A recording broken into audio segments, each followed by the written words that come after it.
এখানকার 41 নম্বর আয়াতে আল্লাহ তাআলা বলছেন যে ওয়াইদা রাউকা ইয়াত্তাখিযুনাকা ইল্লা হুজুয়া আহাদাল্লাযী বা'আসাল্লাহু রাসূলা। রাসূলুল্লাহ সাল্লাল্লাহু আলাইহি সাল্লামকে যখন তারা দেখতো, পথে ঘাটে তো চলা লাগতো তার, কিন্তু পথে ঘাটে চলছে আর পাশে আছে হচ্ছে বেঈমানরা।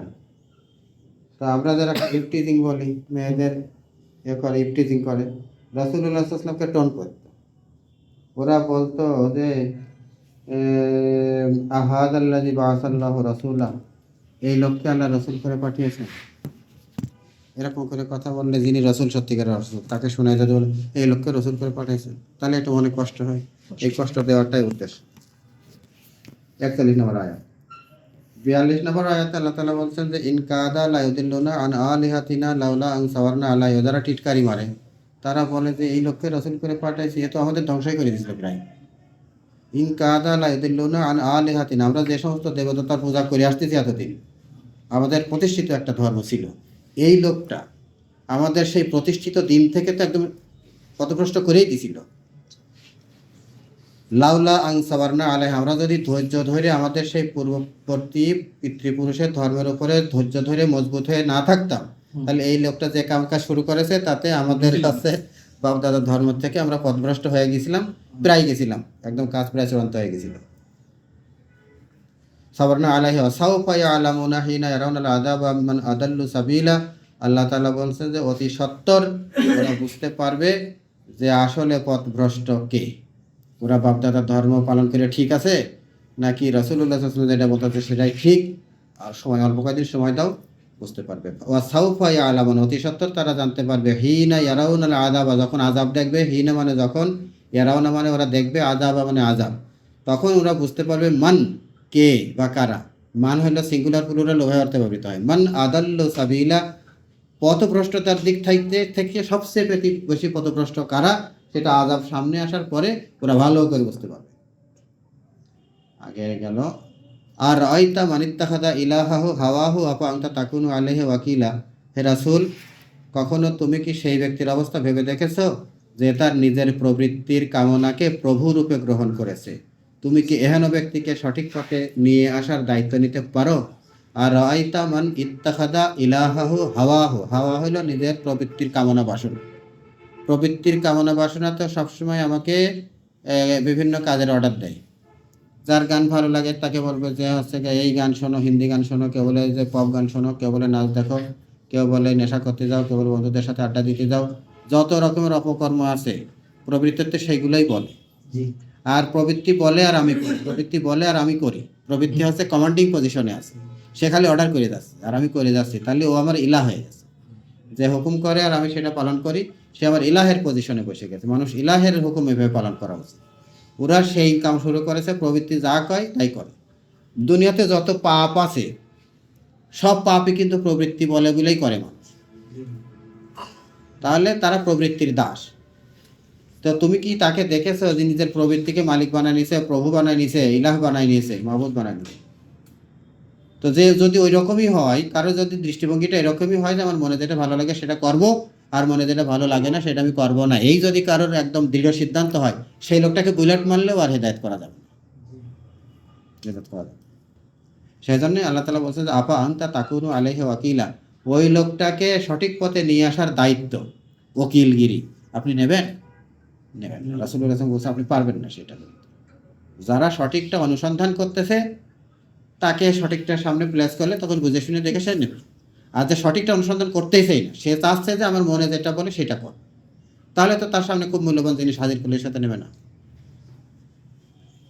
এই হলো অবস্থা। তাহলে প্রবৃত্তি যে মাবুদ হয়, শিরিক তো আমরা জানি যে এরকম করে দুর্গা কালী টালি বানায় সেটা দেবতা হয়, কিন্তু ভিতরে দেখেন দেবতা বসে আছে, এইটা তো আমরা অনেক সময় মানে কাউন্ট করি না, মনে করি না মনের ভিতরে দেবতা হয়, ওইটাকে আল্লাহ তাআলা দেবতা কাউন্ট করছেন যে ওইটাও দেবতা। একটা বর্ণনা আসছে তাবরানীতে, বর্ণনাটা আসছে মা তাহাতা জিল্লি সামায়ে মিন ইলাহিন ইউবাদু মিন দুনিল্লাহি তাআলা আযামু ইনদাল্লাহি আযজা ওয়া জাল্লা মিন হাওয়া ইত্তাবাউ। আকাশের নিচে যতগুলো উপাস্যের উপাসনা করা হয়, সে লাত মানাত উজ্জা থাকুক আর হবল থাকুক, আর সেই নূহ আলাইহিস সালামের সময়কার সেই ইয়াগুজ ইয়াউক নাসার থাকুক, আর আমাদের এই দেশীয় ভারতীয় মহাদেশের সেই দুর্গা কালী মালিরা হোক, যত দেবতা আছে এই আকাশের নিচে, যত উপাস্যের উপাসনা করা হয়ে থাকে, তাদের মধ্যে আল্লাহর কাছে সবচেয়ে নিকৃষ্ট উপাস্য হচ্ছে প্রবৃত্তির কামনা বাসনার অনুসরণ করা। প্রবৃত্তির কামনা বাসনা হচ্ছে সেই দেবতা। তাবারানীর এই বর্ণনাটা। তাহলে যেই হাওয়ার ইত্তেবা করা হয় সেই হাওয়াও একটা দেবতার সমান, আর সেটা হলো সবচেয়ে জঘন্য দেবতা। যে ব্যক্তি নিজের কামনাকে বুদ্ধির অধীনে রাখে এবং বুদ্ধি ব্যবহার করে নিজের জন্য ন্যায় এবং অন্যায়ের পথের ব্যাপারে সিদ্ধান্ত নেয়, সে যদি কোনো ধরনের শিরকি বা কুফরিতে লিপ্ত হয়েও পড়ে, তাহলে তাকে বুঝিয়ে সঠিক পথে আনা যেতে পারে এবং সে সঠিক পথ অবলম্বন করার সিদ্ধান্ত গ্রহণ করার পরে তার উপর অবিচল থাকবে, এ আশাও করা যাইতে পারে। যে লোকটা সঠিকটা খুঁজতেছে, প্রবৃত্তিকে গুরুত্ব দেয় না, মাথাকে গুরুত্ব দেয়, মাথা দিয়ে বুদ্ধি খাটায় চলে, তাহলে তাকে যে সে যদি কোনো সময় ভুল সিদ্ধান্ত নিয়েও ফেলে, তাকে বোঝালে সে সঠিক সিদ্ধান্ত নেবে এবং সঠিক সিদ্ধান্ত একবার নেওয়ার পরে তারপর টিকেও থাকতে পারবে বলে আশা করা যায়। আর যে ব্রেন খাটায় না, খালি হৃদয়ের আবেগ দিয়ে চলে, কিন্তু প্রবৃত্তির দাস হচ্ছে একটি লাগামহীন উট। তার কামনা তাকে যেদিকে নিয়ে যাবে, সে পথহারা হয়ে সেদিকেই দৌড়াতে থাকবে। তার মনে ন্যায় অন্যায়, হক ও বাতিলের মধ্যে ফারাক করার এবং একটিকে ত্যাগ করার আর অন্যটাকে গ্রহণ করার চিন্তা আদৌ সক্রিয় থাকে না। তাহলে কে তাকে বুঝিয়ে সঠিক পথে আনতে পারে, যে প্রবৃত্তির অনুসরণ করার ব্যাপারে পাকা সিদ্ধান্ত নিয়েছে? আর ধরে নেওয়া যাক, যদি সে মেনেও নেয়, তাকে কোনো নৈতিক বিধানের অধীনে করে দেওয়া কোনো মানুষের সাধ্যায়ত্ত নয়। যে লোকটা প্রবৃত্তির দাস, তাকে যদি জোর করে ধরে নিয়ে এসে একটু সঠিক পথে তুলেও দেওয়া হয়, আবারও সে সঠিক পথে চলে যাবে। কোনো নৈতিক একটা সঠিক সিদ্ধান্তের উপরে তাকে একদম সাবেত কদম রাখা, তাকে টিকায় রাখা, এটা কোনো মানুষের সাধ্যের মধ্যে নাই। তাহলে রাসূলুল্লাহ সাল্লাল্লাহু আলাইহি ওয়াসাল্লামকে আল্লাহ তাআলা বলছে যে এরগুলোকে দায়িত্ব নেবেন। তাহলে না, দায়িত্বতে নেওয়া যাবে না, বোঝা যাচ্ছে। তাহলে কি দাঁত মাতে বন্ধ করতে হবে? সে কথাটা পরে আসছে। আম তাহসাবু আন্না আকসারাহুম ইয়াসমাউনা আও ইয়াকিলুনা ইনহুম ইল্লা কাল আনআমি বাল হুম আদাল্লু সাবিলা। আম তাহসাবু, তুমি কি মনে করো বা আপনি কি মনে করেন, আন্না আকসারাহুম, তাদের অধিকাংশ লোকজন, ইয়াসমাউনা, শুনতে পায়, আও ইয়াকিলুনা, বুঝতে পারে, ইনহুম ইল্লা কাল আনআম, ওরা শুনতেও পায় না, বুঝতেও পারে না, ওরা হচ্ছে কাল আনআম, চতুষ্পদ জানোয়ারের মতন, বালহুম আদাল্লু সাবিলা, আর জানোয়ারের মতোই বা কেন বলছি, তার চাইতেও খারাপ, তার চাইতেও খারাপ। কেন খারাপ? অর্থাৎ গরু ছাগলের দল যেমন জানে না, তাদেরকে যারা হাঁকিয়ে নিয়ে যাচ্ছে, তারা কি চারণ ক্ষেত্রে ঘাস খাওয়ার জন্য নিয়ে যাচ্ছে নাকি কষাখানায় জবাই করার জন্য নিয়ে যাচ্ছে, ওরা বোঝে না, গরু ছাগল বোঝে না। তো এই যে প্রবৃত্তি আমাকে টানে নিয়ে যাচ্ছে, ওদেরকে বলা হয়েছে যে চতুষ্পদ জন্তুর চেয়েও খারাপ। এই প্রবৃত্তি যে আমাকে টানি কোন জায়গায় নিয়ে যাচ্ছে তাও বোঝে না। তো মানুষে যদি না বোঝে, গরু হয়ে না বুঝলি, তাহলে বুঝলাম যে গরু বোঝে না, ঠিক, তুমি মানুষে বোঝো না, সেই জন্য তোমার মর্যাদা গরু চেয়েও খারাপ। এরা চোখ বন্ধ করে এরা চলতে থাকে, তারা কেবল চোখ বন্ধ করে, যারা হাঁকিয়ে নিয়ে যাচ্ছে তার ইশারায় চলতে থাকে, এগুলো পশুর অবস্থা। ঠিক তেমনি জনসাধারণেরও সাধারণত তাদের নিজেদের শয়তানি প্রবৃত্তি এবং পথভ্রষ্টকারী নেতাদের ইশারায়। তাহলে প্রবৃত্তি যেমন মানুষকে টেনে নিয়ে যায়, আবার পথভ্রষ্টকারী কিছু নেতা থাকে, কিয়ামতের দিন জাহান্নামে যাওয়ার সময় কিন্তু বলবে যে আল্লাহ এগুলো সাদাতানা ওয়া কুবারান, এরা আমাদের সর্দার, এরা আমাদের সিনিয়র বড়, এরা আমাদেরকে পথভ্রষ্ট করতে, ফাআতিহিম দাইফাম মিনাল আযাব, এদেরকে আমাদের যে শাস্তি দেবেন তার চাইতে ডাবল শাস্তি এদেরকে দেবেন। তাহলে মানুষও কিন্তু দেবতার আসনে বসে আছে, তারাও কিন্তু মানুষকে টাইনে নিয়ে যাচ্ছে হলো ভ্রান্ত পথে, জাহান্নামের পথে। পথভ্রষ্টকারী নেতাদের ইশারায় চোখ বন্ধ করে চলতেই থাকছে। তারা জানে না যে তাদেরকে হাঁকিয়ে নিয়ে যাওয়া হচ্ছে কল্যাণের দিকে নাকি ধ্বংসের দিকে, এটা জানে না। তাহলে এই পর্যন্ত গরু ছাগলের সাথে তুলনা করে টরে বলল, তবে পরে এসে বলছে যে না, ওরা তার সাথেও খারাপ। তবে অবাক হতে হয় যখন দেখা যায় যে একদল মানুষ, যাদেরকে আল্লাহ তাআলা বুদ্ধি দিয়েছে, জ্ঞান দিয়েছে, চেতনা শক্তি দিয়েছেন, এবং তারপরে তারা গরু ছাগলের মতো অসচেতনতা এবং গাফলতির মধ্যে ডুবে আছে, তখন আশ্চর্য হতে হয়। কেউ যেন প্রচারণাকে অর্থহীন গণ্য করা এই ভাষণের উদ্দেশ্য বলে না মনে করেন। এখন শেষে এসে বলা আছে যে আপনি কি দায়িত্ব নেবেন, এই সমস্ত প্রবৃত্তির দাসদেরকে হেদায়েত করার দায়িত্ব নেবেন? তাহলে তো দায়িত্ব নেওয়া যাবে না, তাহলে দাওয়াত বন্ধ করে দিতে হবে। বলছে না, এইরকম বুঝ কেউ বুঝেন না, দাওয়াত দেওয়া কিন্তু বন্ধ করা যাবে না। সূরা বাকারার মধ্যে বলা হয়েছে যে খাতামাল্লাহু আলা কুলুবিহিম, তাদের অন্তর একদম পাথর মোহর মেরে দেওয়া হয়েছে। তাদের ব্যাপারে বলা হয়েছে কি যে সাওয়াউন আলাইহিম আনজারতাহুম আম লাম তুনজিরহুম লা ইউমিনুন। সাওয়াউন আলাইহিম, তাদের জন্য সমান, যে দাওয়াত দেবে তার জন্য সমান না। দাওয়াত দিলে সওয়াব আছে, দাওয়াত দিলে সেই লোকটা হেদায়েত হয়ে আমল করলে যে সওয়াবটা পাওয়া যেত, আমি দাওয়াত দেওয়ার কারণে সেই সওয়াবটা আমি পেয়ে যাব। তাহলে দাওয়াত দেওয়ার জন্য কিন্তু সমান নয়, দাওয়াত দিলেই তার প্রতিদান আছে। তাহলে সমান কাদের জন্য? ওই যারা প্রবৃত্তির দ্বার, ওদেরকে, যাদের অন্তরে মোহর মেরে দেওয়া যায় ওদের জন্য সমান, কিন্তু আমার জন্য কিন্তু সমান না, নবীর জন্য সমান না, ইমানদারদের জন্য সমান না। তারা দাওয়াতের প্রতিদান, দাওয়াতের পুরস্কার তারা পাবেই। সেই জন্য এইটা বোঝা ঠিক হবে না যে দাওয়াত দেওয়া বন্ধ, ওরা ইমান আনবি নালে, সুতরাং দাওয়াত দেওয়া বন্ধ, তা করা যাবে না। 45 নম্বর আয়াত, আলাম তারা ইলা রাব্বিকা কাইফা মাদ্দা জিল্লা ওয়ালাউ শাআ লাজাআলাহু সাকিনান সুম্মা জাআলনা শামসা আলাইহি দালিলা। আপনি কি দেখেন নাই, বা তুমি কি দেখো নাই, আলাম তারা, তুমি কি দেখো নাই, ইলা রব্বিকা, তোমার প্রভুর এই কাজটা। কি কাজ? কাইফা, কেমন করে, মাদ্দা, সম্প্রসারিত করে, জিল্লা, ছায়াকে, ওয়ালাউ শাআ লাজাআলাহু সাকিনান, আল্লাহ তাআলা ইচ্ছা করলে ছায়াকে একটা স্থির রাখতে পারতেন। সুম্মা জাআলনা শামসা আলাইহি দালিলা, তারপরে আমি সূর্যকে করেছি এর পথ নির্দেশক।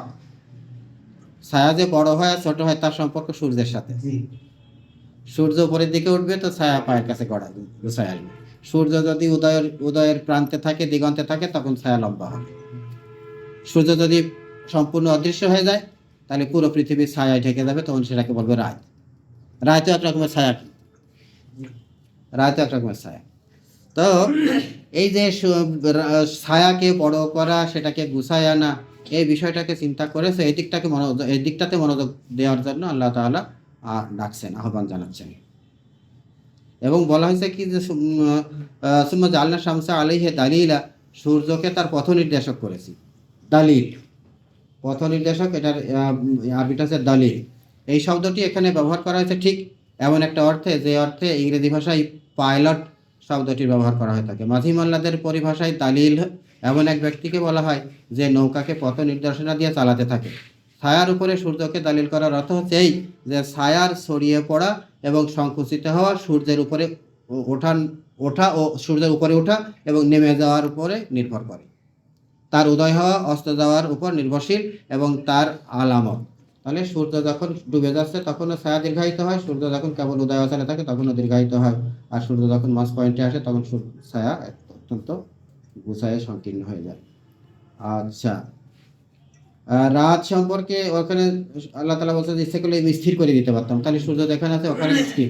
আমরা যে গতি বুঝি, পৃথিবীর আহ্নিক গতিতে রাত দিন হয়, পৃথিবীর বার্ষিক গতিতে ঋতু পরিবর্তন হয়, এই সূর্য নিজের আপন অক্ষের উপরে ঘূর্ণায়মান আছে, ইত্যাদি ইত্যাদি আমরা বলি না। তো সব যদি তিনি স্থির করে দিতেন তাহলে যে যেখানে আছে সেখানেই স্থির হয়ে থাকতো। এই কথাটা সূরা কাসাসের 71 এবং 72 নম্বর আয়াতের মধ্যে বলা হয়েছে, কুল আরাআইতুম ইন জাআলাল্লাহু আলাইকুমুল লাইলা সারমাদান ইলা ইয়াউমিল কিয়ামাতি মান ইলাহুন গায়রুল্লাহি ইয়াতিকুম বিদিয়া আফালা তাসমাউন। বলো হে রাসূল, আপনি বলুন, তোমরা কি একটু চিন্তা ভাবনা করে দেখেছো, ইন জাআলাল্লাহু আলাইকুমুল লাইলা, আল্লাহ তাআলা যদি তোমাদের উপর রাতটাকে করে দিতেন সারমাদান, সারমাদান মানে স্থায়ী, রাত হয়েছে তো রাত আর ফুরায় না। তো পৃথিবীর সেই আহ্নিক গতি আমরা যেটা বুঝি সেটা ঘুরে বলে তো রাত পুরো একসময় দিন বাইর হয়ে আসে। তা সেটা যদি গতি বন্ধ হয়ে যায় তাহলে তো রাত এরকমই থাকবে।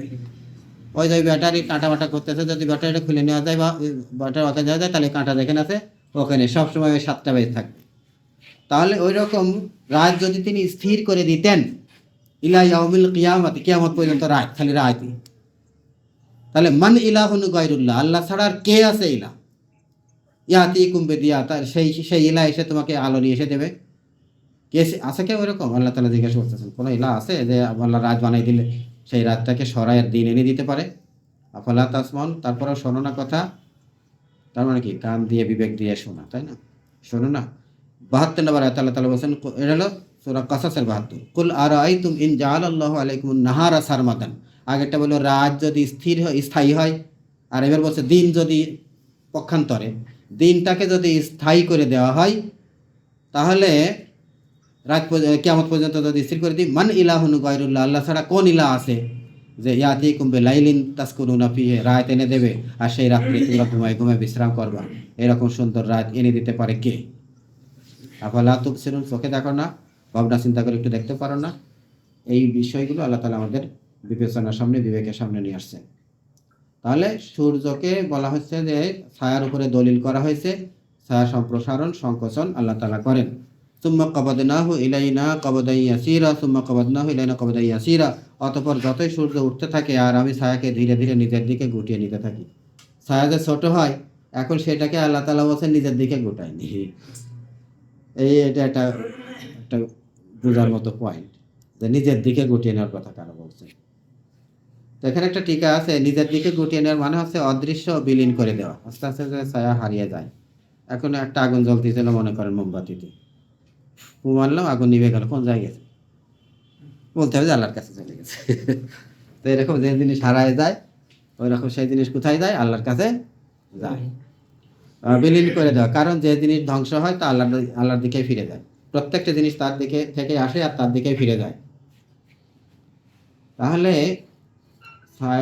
ছায়া দীর্ঘায়িত হওয়া, ছায়া কমে যাওয়া, সূর্য উপরে ওঠা, সূর্য ডুবে যাওয়া, এই কথাগুলো তো আসলো। তো এই কথাগুলোর একটা বাহ্যিকভাবে চোখে যা দেখলাম এইরকম একটা স্ট্রেট ফরওয়ার্ড মিনিং আছে, একদম আক্ষরিক অর্থ তাই, আর একটা আছে সিম্বলিক মিনিং, প্রতীকী অর্থ। প্রতীকী, হাকিকাত আর মাজাজ আছে না আরবিতে, একটা হাকিকি অর্থ, একটা মাজাজি অর্থ, রূপক অর্থ। তো মাজাজি কিছু বুঝ আছে এখানে। বলা হচ্ছে এই আয়াতের দুইটা দিক আছে, একটা হলো বাহ্যিক দিক, একটা হলো আভ্যন্তরীণ দিক। বাহ্যিক দিক থেকে আয়াতটি মুশরিকদেরকে বলছে, যদি তোমরা পৃথিবীতে পশুর মতো জীবনযাপন না করতে এবং কিছুটা বুদ্ধি বিবেচনা সচেতনার সাথে এগিয়ে চলতে, তাহলে প্রতিনিয়ত তোমরা যে ছায়া দেখতে পাচ্ছ, এটিই তোমাদের শিক্ষা দেওয়ার জন্য যথেষ্ট ছিল যে নবী তোমাদের যে তাওহীদের দিকে আহ্বান জানাচ্ছেন সেটাই সঠিক। কারণ এই ব্যবস্থাপনা আল্লাহ চালাচ্ছেন। যদি 2-3 জন থাকতো, 100 জন থাকতো, তাহলে এক একজন এক এক রকম করতো। লাউ কানা ফীহিমা আলিহাতুন ইল্লাল্লাহু লাফাসাদাতা, এই আসমান ও জমিনে যদি এক গাদা একাধিক ঈশ্বর থাকতো, একাধিক দেবতা থাকতো, তাহলে সবাই মিলে বুদ্ধি পরামর্শ করে তুমি চালাও কিছুদিন, আর কিছুদিন আমি চালাই, তাল বাহানা বেঁধে যেত। যেরকম আমরা গ্রিকদের সাহিত্য পড়ি, ওদের মেলা দেবতা আছে, হিন্দু ধর্মের মেলা দেবতা আছে, এবং গন্ডগোল লাগে যায়। গন্ডগোল লাগে গেলে দেবতারা ভাগ হয়ে যায়, ভাগ হয়ে এক এক পক্ষে লাগে যায়। এ দেবতা ওর পর দিচ্ছে, ও দেবতা তার করতেছে, দেবতায় গন্ডগোল বেঁধে যায়। তো এইরকম দেবতা যদি বেশি হয়, তাহলে দেবতায় কি হয়ে যায়? গন্ডগোল বেঁধে যায়। তো আল্লাহ তাআলা এক আছেন, সেটা যদি এই সূর্যের যে ফাংশনটা আমরা দেখতে পাচ্ছি, কোথাও কোথাও বলা হয়েছে যে ইন্না ফি ইখতিলাফিল লাইলি ওয়ান নাহারি লাআয়াতিল লিউলিল আলবাব, নিশ্চয় রাত্র দিনের যে আবর্তন, দিন যায় রাত আসে, রাত যায় দিন আসে, এর মধ্যেও জ্ঞানীদের জন্য কি রয়েছে? শিক্ষণীয় বিষয় রয়েছে। তো এই দিকটা এখানেও সেটাই বলা হচ্ছে যে এটা যদি তোমরা একটু বুদ্ধি বিবেচনা করে তাকাই দেখতে, তাহলে এখান থেকে তোমাদের নবীর শিক্ষাকে সঠিক বলে বোঝার জন্য যথেষ্ট হতে পারত। তোমাদের সারা জীবন এই ছায়ার জোয়ার ভাটার সাথে বিজড়িত। এই ছায়া বড় হয়, ছোট হয়, জোয়ারের পানি ওঠে আর নামে, যেরকম এর সাথে তোমাদের সারাটা জীবনই জড়িত। যদি চিরন্তন ছায়া হয়ে যায়, তাহলে পৃথিবীতে কোনো প্রাণী, এমনকি উদ্ভিদও বাঁচবে না। যদি শুধুই রাত করে রাখতো, আমরা হলেও অন্তত 12 ঘন্টা দিন পর পরে খানিকটা রাত পাই, তাতে যে রাতে একটু ঠান্ডা মান্ডা হয়, এই ঠান্ডা কিন্তু আসল ঠান্ডা না। কেননা এর চাইতে কিছুক্ষণ আগে যে দিনে তাপ দিয়ে থইছে, সেই তাপে কিন্তু এখানে আমাদের কাজ করতেছে। আর যদি স্থায়ীভাবে রাত হয়ে থাকতো এবং 2-4 হাজার লক্ষ বছর যদি কোনোদিন সূর্যের আলো এখানে না পড়তো, তাহলে এর ঠান্ডার মাত্রাও এরকম হয়ে যেত। সুতরাং এখানে কোনো মানুষ, কোনো প্রাণী, কোনো গাছপালা কিছুই বাঁচতে পারত না, কারণ সূর্যের আলো এবং উত্তাপের উপরে তাদের জীবন নির্ভর করে।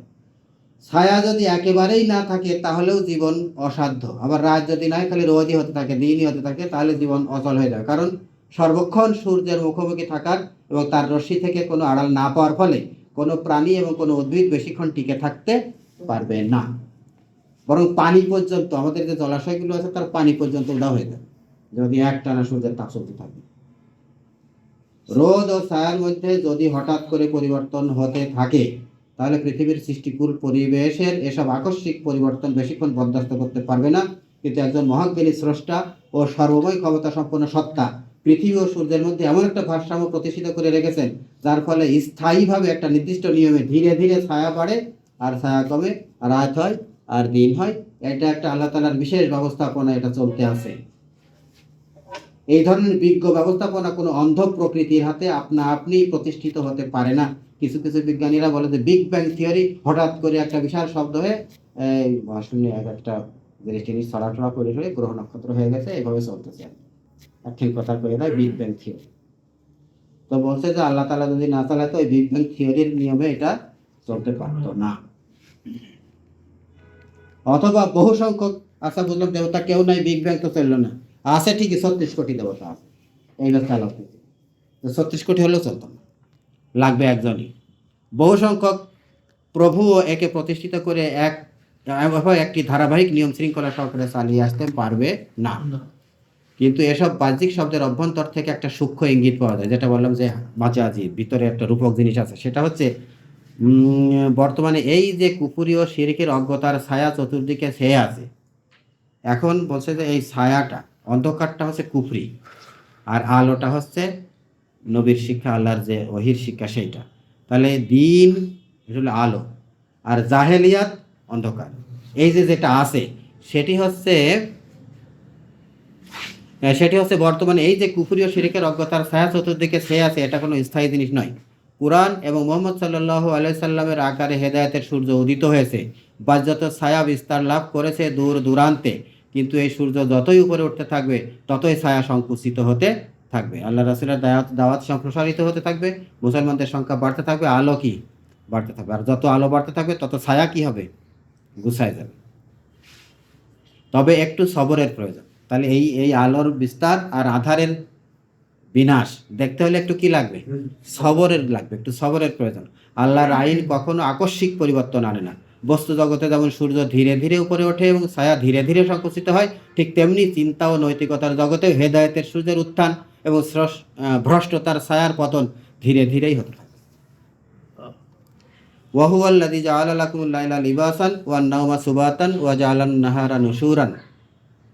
ওয়াহুয়াল্লাযী জাআলা লাকুমুল লাইলা লিবাসান, তিনি সেই সত্তা, আল্লাহ তাআলা তিনি সেই সত্তা যিনি কি করেন, জাআলা লাকুমুল লাইলা, রাতকে করেন তোমাদের জন্য লেবাস।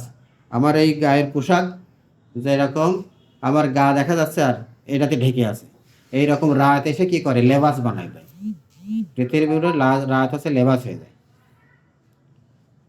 আর নাউমা সুবাতান, আর রাত হচ্ছে কিসের জন্য, রাত হচ্ছে একটা প্রশান্তির একটা ব্যবস্থা।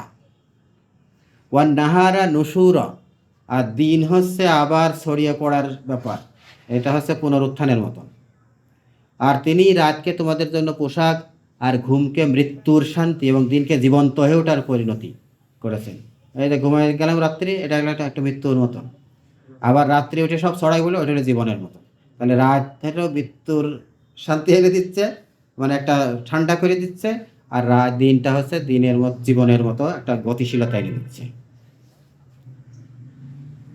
অর্থাৎ লেবাস, যে রাতটা যে লেবাস, এটাকে বলা হচ্ছে যে ঢাকবার এবং লুকাবার জিনিস। রাত হচ্ছে ঢাকবার এবং লুকাবার জিনিস। আর দিনটাকে জীবন্ত হয়ে ওঠার ব্যাপারের সাথে তুলনা করা হয়েছে। এই আয়াতের এই জীবন্ত হয়ে ব্যাপারটাকে 3টা পয়েন্ট নিয়ে আসছে। এই আয়াতের 3টা দিক রয়েছে। একদিক থেকে এখানে তাওহীদের যুক্তি পেশ করা হয়েছে এই আয়াতের ভিতর দিয়ে। কীভাবে তাওহীদের যুক্তি সেটা আমরা পরে হয়তো বুঝবো। দ্বিতীয় দিক থেকে নিত্যদিনকার মানবিক অভিজ্ঞতা ও পর্যবেক্ষণের সাহায্যে মৃত্যুর পরের জীবনের সম্ভাবনার যুক্তি পেশ করা হয়েছে। যিনি রাতকে দিন করতে পারেন তিনি মৃতকে আবার কি করতে পারেন, জীবিত করতে পারেন। যে লোকটা ঘুমায় গেছে তার তো চেতনা নাই, একটা জীবন্ত মানুষ নড়াচড়া করছে, সজাগ আছে, খানিকক্ষণ পরে তার চেতনাটা কোথায় চলে গেছে। অন্য কোনো থার্ড পার্সন এসে তো তার সুইচ বন্ধ করে ঘুমাতে দেয়নি, নিজে নিজেই ঘুমাইছে। আবার সেই যে চেতনা ছিল অ্যাবসেন্ট হয়েছিল, ওইটাকে ফিরায় নিয়ে সেটাকে আবার সজাগ করে দেয়। সুইচ অফ হয়েছিল, সেই সুইচ অন করলো কিনা, অন্য কোনো মানুষের সাথে ঠেলা দিয়েও তার করে দেয় না। তাহলে এক লাখলাই ঘুম যায়, এক লাখলাই জেগে ওঠে। তাহলে এই এক ধরনের যে মৃত মতন অবস্থা, অর্ধমৃত অবস্থা, শুধু শ্বাসটা চলে, চেতনা তো আর থাকে না।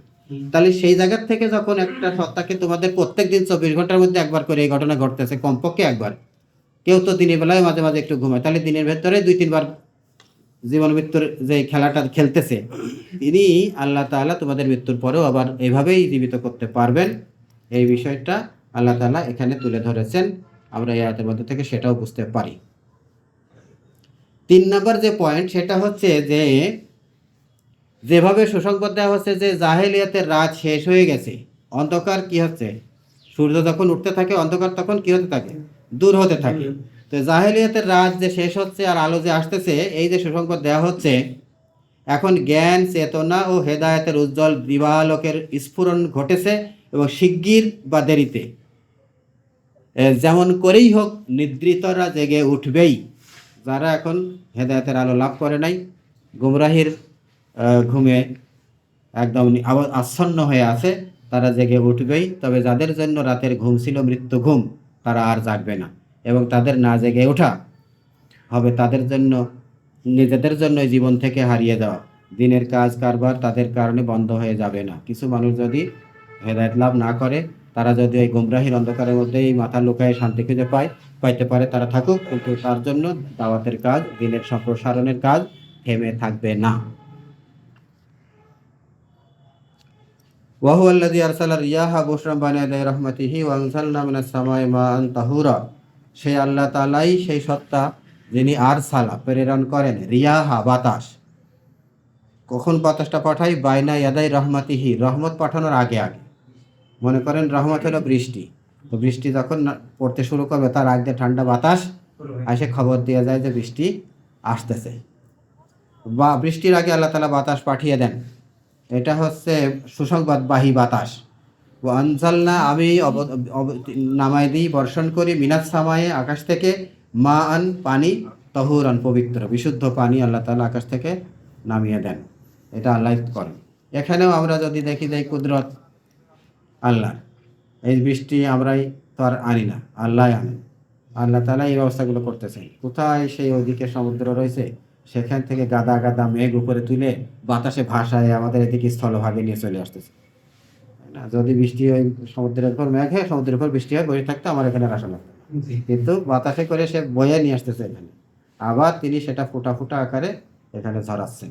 এই ফোঁটা ঝরানোর জন্য যে ব্যবস্থাপনা, সেটাও তিনি করে রাখছেন বাতাসের মধ্যে। এগুলো আল্লাহ তাআলার ব্যবস্থাপনা। চিন্তা করলে এখান থেকে কত কিছু উপদেশ গ্রহণ করা সম্ভব। অর্থাৎ এমন পানি যা সব ধরনের পঙ্কিলতা, তহুর, তহুর মানে পবিত্র, এমন ধরনের পানি যে পানি হচ্ছে পঙ্কিলতা থেকে মুক্ত, আবার কোনো প্রকারের বিষাক্ত পদার্থ জীবাণু থেকেও মুক্ত, যার সাহায্যে নাপাকি ধুয়ে সাফ করা যায়। মানুষ, পশু, পাখি, উদ্ভিদ সবাই জীবনী শক্তি লাভ করে এই বৃষ্টির পানি থেকে। কারণ মনে হতে পারে যে আমরা তো টিউবওয়েলের পানি খাই, বৃষ্টির পানি তো খাইনি। মাটির নিচে যে পানিটা আছে ওটা কিন্তু বৃষ্টির পানি। বৃষ্টির ধারাবাহিকতা যদি 2-4 হাজার বছর না থাকতো, তাহলে আমরা যেখান থেকে পানি টিউবওয়েল দিয়ে তুলতেছি ওখানে কোনোদিনই পানি পাওয়া যেত না। এই মাটি যে সিক্ত হয়ে আছে, এর মধ্যে যে পানির যে লেয়ার আছে, আল্লাহ তাআলা পৃথিবী সৃষ্টি করার পরের থেকে এইভাবে বৃষ্টি দিচ্ছে, আর এইভাবে বৃষ্টি বিহীন অবস্থা যাচ্ছে, এরকম ভিজা শুকনো চলতেছে। এভাবে মাটির এই অবস্থাটা বহাল আছে। এটা আজকের দিনের কাহিনী না, এটা দীর্ঘদিনের একটা সিস্টেমেটিক কাহিনী।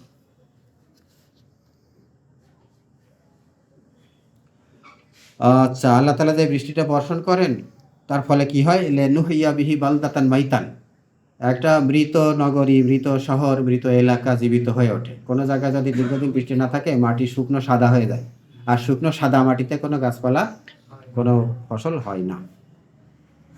তো সেই শুকনো সাদা মাটিকে আল্লাহ তাআলা বৃষ্টির পানি দিয়ে জীবিত করেন।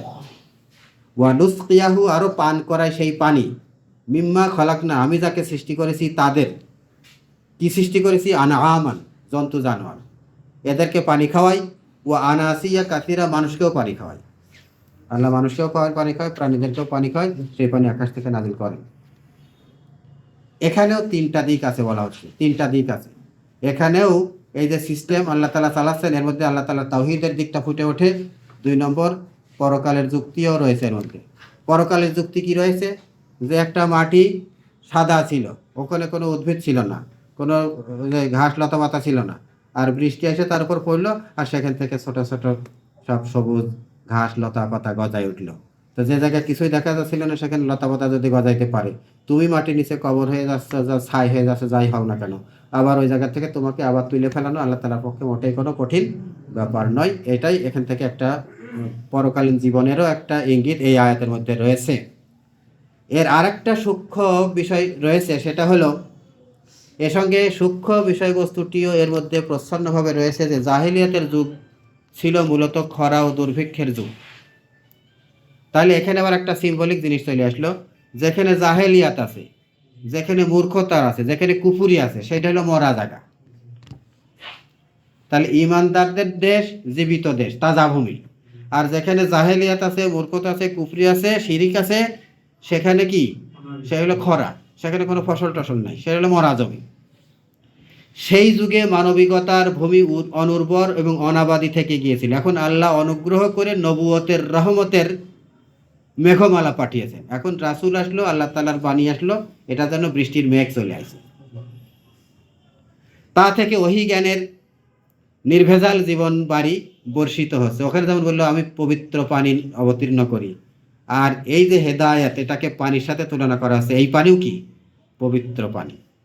নির্ভেজাল জীবন বাড়ি বর্ষিত হচ্ছে। সবাই না হলেও আল্লাহর বহু বান্দা তার স্বচ্ছ ধারায় অবগাহন করতে পারবেই। তাহলে আল্লাহ যে পানি রহমত আকারে আল্লাহর যে ওহী নাজিল করলেন, এর থেকে সব মানুষ উপকৃত না হলেও কিছু মানুষ হেদায়েত যারা লাভ করবে তারা তো উপকৃত হবেই। এই জন্য উপরে আবার সেই জায়গায় ফিরে যায়। এই ব্যাখ্যাটা যে যথার্থ কিনা সেটা আবার এই জায়গায় আসি। আমি সেই পানি দ্বারা সেই মানে শহরকে জীবিত করি এবং আনামান জন্তু জানোয়ারকে খাওয়াই, ও আনাসিয়া কাথিরা অনেক মানুষকে খাওয়াই, সব মানুষকে এখানে বললেন। তাহলে বোঝা যাচ্ছে যে এই যে সব মানুষকে বলা হয়নি, হেদায়েত তো সব মানুষ লাভ করে, কিছু মানুষ তো বেশিরভাগই গুমরাহ থাকে। তাহলে ওই ব্যাখ্যাটাও এখানে অ্যাপ্লিকেবল, প্রযোজ্য। ওয়ালাকাদ সাররাফনাহু বাইনাহুম লিয়াযাক্কারু ফাবা আকসারুন নাসি ইল্লা কুফুরা। এই বিস্ময়কর কার্যকলাপ, আমি যে এই ওহী অবতীর্ণ করি, বৃষ্টি অবতীর্ণ করি, এই যে মরা জমিন তাজা করি, এই রকমের যে কারবারগুলো আমি করি, এই বিস্ময়কর কার্যকলাপ আমি বারবার তাদের সামনে আনি। একবার বলেই শেষ করে না, আল্লাহ তাআলা কয়বার বলেন? বারবার বলে, যাতে তারা কিছু শিক্ষা গ্রহণ করে, কিন্তু অধিকাংশ লোক কুফরি ও অকৃতজ্ঞতা ছাড়া অন্য কোনো মনোভাব পোষণ করতে অস্বীকার করে। ওরা কুফরিই করে, যতই ওয়াজ নসিহত করেন ও শুনবো না। ওরা কুফরি করার পরে কসম করে বসে, আপনি যতই দাওয়াত দেন শুনবো। এখানেও টিকা আছে কয়েক। আল্লাহ তাআলা বলছে যে এই বিষয়গুলো বারবার তাদের সামনে সাররাফনা হলো বারবার আনা। এখানে তিনটা অর্থ হতে পারে। একটা হচ্ছে বারিধারা বর্ষণের এই যে বিষয়বস্তুটি আমি কোরআনের বিভিন্ন জায়গায় বারবার বর্ণনা করে প্রকৃত সত্য বোঝাবার চেষ্টা করেছি। কোরআন শরীফে বৃষ্টির বর্ণনা কি একবার আছে? মেলা জায়গা আছে। আনজালনা মিনাস সামাই মান ফাআহইয়া বিহিল আরদা বা'দা মাউতিহা, মৃত্যুর পরে জমিনকে তাজা করেছে, এই কথা বহু জায়গায় আছে। তাহলে কোরআন শরীফে বৃষ্টির নমুনা, বৃষ্টির উদাহরণটা বারবার বলেছেন। তাহলে ওই যে জায়গা বারবার সামনে আনি, এর একটা ব্যাখ্যা হলো হ্যাঁ, বাস্তবে কোরআন মজিদেই বারবার। এই হলো এক অর্থ। দুই নম্বর অর্থ হচ্ছে আমি বারবার গ্রীষ্ম ও খরা মৌসুমে বায়ু, মেঘ, বৃষ্টি এবং তা থেকে সৃষ্ট বিচিত্র জীবন উপকরণ সমূহ তাদের দেখাতে থেকেছি। আমাদের এই জীবনে পৃথিবীতে বর্ষাকাল কি একবার আসে? না। তাহলে বর্ষাকালে বৃষ্টি অবিরত চলতে থাকে, আবার শীতকালে বৃষ্টি নেই। তাহলে এই গ্রীষ্ম মৌসুম, এই বর্ষা মৌসুম, এই যে মৌসুমের বারবার আদল বদল হয়, পরিবর্তন হয়, সেটাও তাদের সামনে বারবার আসতেছে। এটা দেখেও তারা যেন বুঝতে পারে যে কার হাতে এইসব হচ্ছে, কে এর নিয়ন্ত্রণে চাবিকাঠি ধারণ করে। এই হলো এক, বারবার বর্ণনা করার এই একটা অর্থ হতে পারে। তিন নাম্বারটা হচ্ছে আমি বৃষ্টিকে আবর্তিত করতে থাকি, অর্থাৎ সব সময় সব জায়গায় সমানভাবে বৃষ্টিপাত হয় না। এক জায়গায় হচ্ছে, আরেক জায়গায় হচ্ছে না, আবার সেই জায়গায় হচ্ছে, এখন এখানে হচ্ছে না। এই জায়গায় জায়গায় নানানভাবে দিতে থাকি। বরং কখনো কোথাও চলে একদম খরা, কোথাও কম বৃষ্টিপাত হয়, কোথাও চাহিদা অনুযায়ী বৃষ্টিপাত।